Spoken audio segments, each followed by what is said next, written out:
নমস্কার বন্ধুরা, welcome to three R creation. আবার চলে এসেছে একটি নতুন ভিডিও নিয়ে। মঙ্গলময়ী মা শীতলার ধারাবাহিক স্টারকাস্ট। দেরি না করে ভিডিওটি শুরু করা যাক। ধারাবাহিকে বিষ্ণুর চরিত্র করছেন সায়ক চক্রবর্তী। একটি বিশেষ চরিত্রে দেখা যাবে ময়না ব্যানার্জিকে।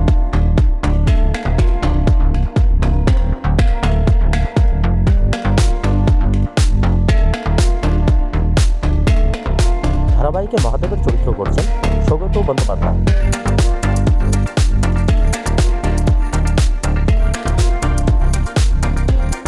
একটি বিশেষ ভূমিকায় দেখা যাবে অভিজিৎ সরকারকে।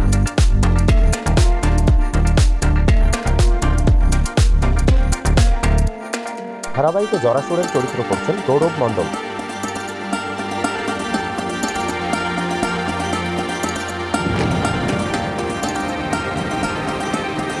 ধারাবাহিকে মহামায়ার চরিত্র করছেন সুচিত্রা চক্রবর্তী।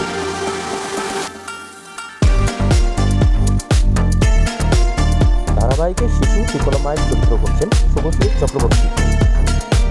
বন্ধুরা, আরও আপডেট নিয়ে শীঘ্রই চলে আসবো। আমাদের চ্যানেলটিকে সাবস্ক্রাইব করে রাখুন।